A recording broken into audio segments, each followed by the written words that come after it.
রুশ সীমান্ত থেকে ৬ কিলোমিটার দূরে বাংকার তৈরি করছেন ন্যাটোর সদস্য রাষ্ট্র পোল্যান্ডের সেনা ও স্বেচ্ছাসেবকরা। চলছে সামরিক প্রশিক্ষণও, যেখানে সেনাদের পাশাপাশি স্বেচ্ছায় যোগ দিয়েছে অনেক সাধারণ মানুষও। তাদের মধ্যে ১৩ বছর বয়সী এক সন্তানের জননী অ্যাগনিয়েস্কা জেদ্রুসজাক অন্যতম।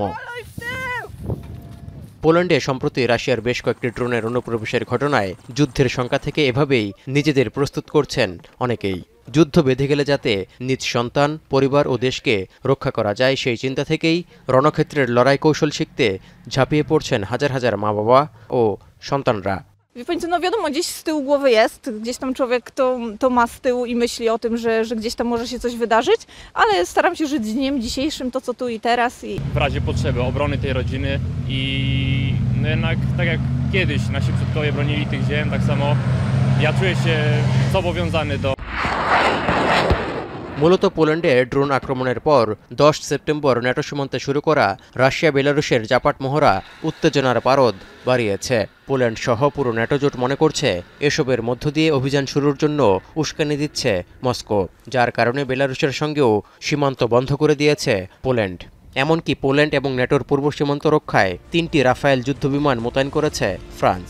এছাড়া ইউরোপের পূর্বাঞ্চলে প্রতিরক্ষা ব্যবস্থা আরও জোরদারের ঘোষণা দিয়েছে NATO. For Eastern Century to begin. The order went out as this press conference began. জাতিসংঘের নিরাপত্তা পরিষদের জরুরি বৈঠক পর্যন্ত গড়িয়েছে রাশিয়া ন্যাটো উত্তেজনা প্রসঙ্গ, যেখানে রুশ ড্রোন হামলায় ক্ষতিগ্রস্ত ঘরবাড়ির ছবি উঁচিয়ে ধরে ক্ষোভ ঝেড়েছেন পোল্যান্ডের প্রতিনিধি মার্সিন বুসাকি। আর এর জন্য রাশিয়াকে দায়ী করে ন্যাটোর সদস্য রাষ্ট্র পোল্যান্ডের পাশে থাকার বার্তা দিয়েছেন জাতিসংঘে নিযুক্ত যুক্তরাষ্ট্রের প্রতিনিধি। The United States stands by our NATO allies in the face of these alarming airspace violations. The United States is consulting with Poland and our other NATO allies under Article 4 of the North Atlantic Treaty. যদিও Russia দাবি করছে তাদের বিরুদ্ধে আনা অভিযোগ ভিত্তিহীন। Полеты, использованные в ходе удара беспилотных летательных аппаратов, не превышало 700 километров, что делает физически невозможным их попадание на польскую территорию. Несмотря на очевидную несостоятельность прозвучавших в наш адрес обвинений, নিরাপত্তা পরিষদে বৈঠকের আগে জাতিসংঘের ৪৩টি দেশের একটি যৌথ বিবৃতিতে দ্রুত ইউক্রেনে রুশ অভিযান বন্ধসহ ন্যাটো সদস্য রাষ্ট্রকে উস্কানি দেয়া থেকে বিরত থাকার আহ্বান জানানো হয়েছে।